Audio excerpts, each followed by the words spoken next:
Barron Trump, the son of newly inaugurated President Donald Trump, steps onto the set of one of the most controversial talk shows in the country. The air is thick with anticipation as millions tune in, eager to witness the rare interview. For years, Barron has remained a private figure, largely shielded from the media's relentless scrutiny. However, tonight is different. Tonight, he is in the spotlight, and the host, Holt, is prepared to put him on the defensive. Meghan, known for her aggressive and often ruthless interviewing style, has a reputation for dismantling conservative figures on live television. Seated across from Barron, she smirks, her sharp eyes gleaming with anticipation. This is not just an interview.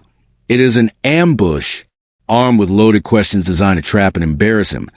Meghan is determined to paint Barron as an out-of-touch, privileged teenager who has no grasp of real-world struggles. The stage is set for a tense exchange. The audience leans forward, sensing the underlying hostility. But as the conversation begins, it quickly becomes clear that Barron is not the easy target Meghan expected. With intelligence and composure, he is ready to challenge the narrative. As the interview begins, Meghan Holt wastes no time in setting the tone. Leaning forward with a calculated smirk, she delivers her first question, her voice laced with artificial sweetness.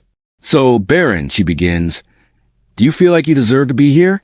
Sitting in the White House, living a privileged life, while millions of Americans struggle just to get by."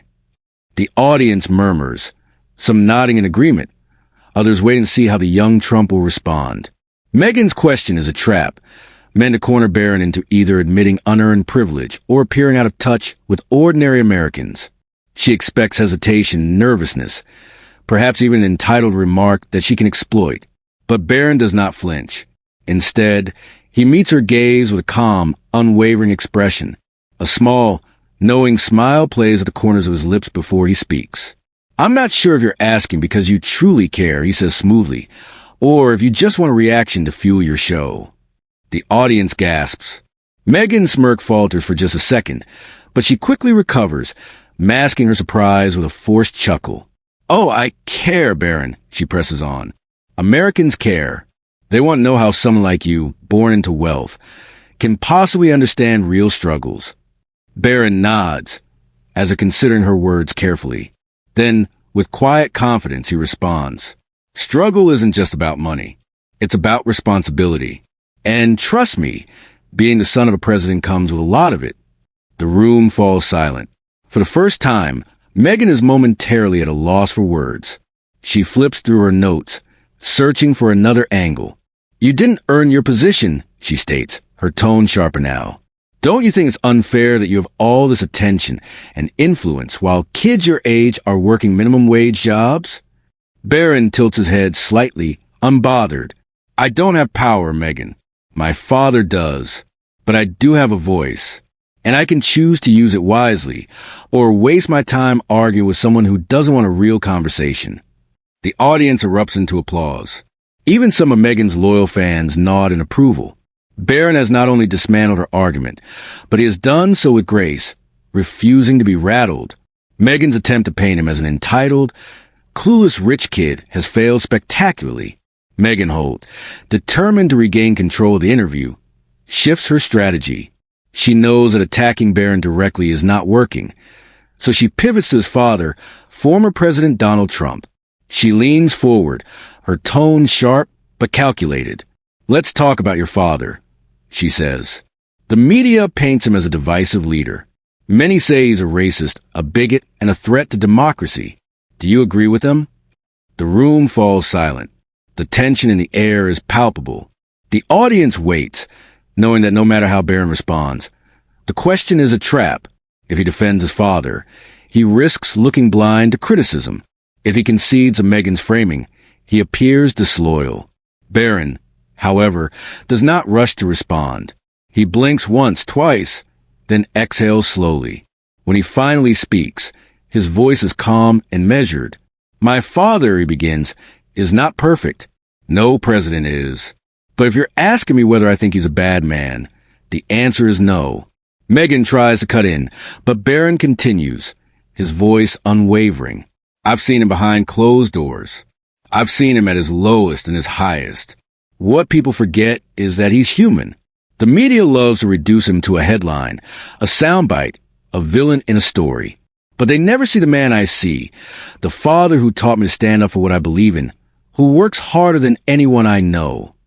The audience listens intently. A woman wipes her eyes, clearly moved. Megan shifts in her chair, uncomfortable with the unexpected direction the interview has taken. She wasn't prepared for this. She forces a laugh. Barron, that's touching, really. But the reality is, millions of people hate your father. How does that feel? Barron doesn't hesitate. My father doesn't need me to defend him. He's been in the public eye longer than I've been alive. He's faced criticism, attacks, and lies. But he never backs down. He stands up for what he believes. Megan rolls her eyes. So you agree with everything he does? Barron chuckles. Not at all. But that's what real strength is. Respecting people even when you disagree. The audience erupts into applause. Even some of Megan's supporters nod in approval. She has lost control, and Barron has once again turned the conversation in his favor. Megan Holt, now visibly frustrated, shifts her approach once more. Attacking Barron's father hasn't rattled him, so she decides to go after him directly. She flips through her notes before looking up, her smirk returning. Barron, let's talk about you for a moment, she says, her tone feigning sympathy.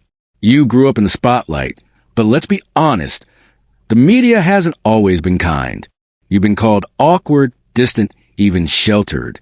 Some say you were kept out of the public eye because your parents knew you weren't ready for the real world. What do you say to that? The audience falls silent. Some lean forward, sensing the tension. This is Megan's attempt to shake Barron, to force him into a defensive position. She expects him to stumble, to get flustered, maybe even lash out. But Barron doesn't react the way she hopes. He doesn't flinch, doesn't look uncomfortable. Instead, he simply takes a slow breath and, much to Megan's surprise, smiles. You're right, he says smoothly. Megan blinks. Excuse me? Barron leans forward slightly, his expression calm and assured. I've been called everything you just listed. I've seen the memes, the articles, the jokes. People mocked me before they even knew me. I was just a kid and they judged me. A hush falls over the studio. The audience is no longer just watching an interview. They are witnessing something real, something raw. Megan, caught off guard by his response, quickly recovers. So, do you think that criticism was fair? She asks, pressing him. Barron tilts his head slightly. Fair? No. But expected? Absolutely.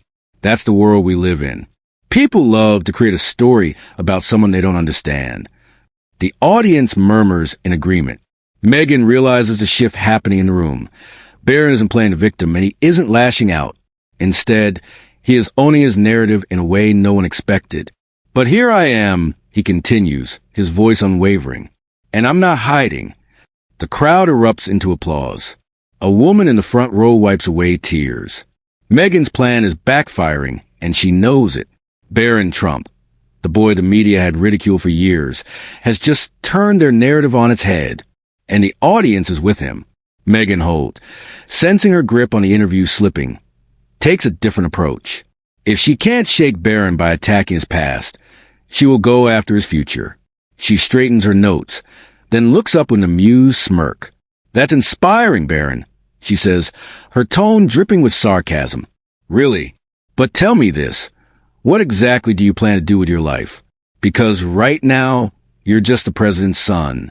You have no real achievements of your own. A few murmurs ripple through the audience. Megan's question is designed to belittle him, to paint him as someone who has only ever lived in his father's shadow. She expects hesitation, uncertainty, perhaps even self-doubt. But Barron doesn't waver. He remains calm, his blue eyes locking onto Megan's with quiet confidence. You're right, he says simply. Megan blinks, caught off guard. I what? Barron leans forward slightly. Right now, I don't have a career.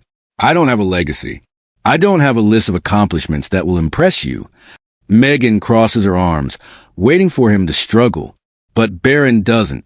Instead, he pauses, looking out at the audience before speaking again. But you know what I do have? The room is silent. everyone waiting for his answer. I have a choice. The simplicity of his words hits like a thunderclap. Meghan shifts in her seat, sensing that once again, Barron has flipped the conversation in his favor. I can choose to be bitter, he continues, his voice steady and strong. I can choose to be defined by what others say about me. Or I can choose to be better. And I choose the second. The audience erupts into applause. Some stand, clapping. Others wipe away tears, moved by the unexpected wisdom in Barron's words. He isn't just answering Meghan's question. He's making a statement that resonates far beyond himself. Meghan, visibly thrown off, tries to regain control. So, you're saying you don't even know what you want to do? She presses. Barron chuckles. I'm saying I'm 18. I have time to figure it out. And when I do, it will be on my terms. Not because someone like you told me what I should be. The cheers grow louder. Meghan has lost again, and Barron Trump has just delivered the most powerful moment of the night. Just as the tension in the studio reaches its peak, the lights flicker. Then darkness. Gasps ripple through the audience as the entire set is plunged into eerie silence. Emergency lights cast a dim red glow across the room. The cameras cut out. The microphones crackle and die. For a moment, confusion reigns. The Secret Service agent stationed at the edges of the set moves swiftly, forming a protective barrier around Barron Trump. Meghan Holt stiffens in her chair, gripping the table, her once smug expression replaced with uncertainty. Then, from the shadows, a figure steps forward. The audience holds its breath as a tall man emerges from the darkened set, his face partially obscured. His posture is casual, but his eyes are cold. Meghan's breath catches in her throat. Jason, she whispers. Barron watches closely. Who is he? Jason chuckles, his voice dripping with amusement. Relax, Meghan. Just thought I'd drop in. See how your little trap was working. Gasps echo through the studio. Barron narrows his eyes. Trap. Jason smirks. Oh, come on. You didn't think this was just about embarrassing you, did you? He gestures around the room. This show was meant to be your downfall. Meghan is visibly shaken. Her hands tremble. The audience watches in stunned silence as the weight of Jason's words sinks in. Meghan, Barron says, his voice calm but firm. Who sent him? Tears well in Meghan's eyes. She hesitates, then finally breaks. I didn't know it would go this far. Jason's face hardens. Shut up, Meghan. But she doesn't. She wipes a tear from her cheek and looks directly at Barron. The network, she admits. They told me this interview had to be a disaster for you. If you came out looking good, it would ruin everything. A stunned silence fills the room. The audience is no longer just spectators. They are witnessing the truth unravel in real time. Barron exhales, nodding slightly. He isn't surprised. It was never about the truth, he says. It was about control. Meghan looks at him, shame written all over her face. I was never supposed to let you win. Barron meets her gaze. And yet, here we are. At that moment, Meghan Holt, the ruthless media figure who spent years attacking Barron's family, does something no one expects. She turns to the cameras and speaks. America, I lied to you. The audience gasps.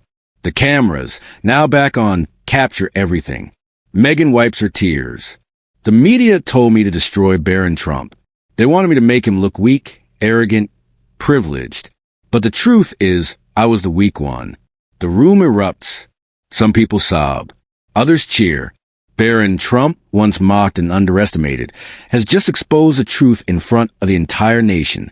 And for the first time, the world sees him not just as a president's son, but as a symbol of integrity and resilience.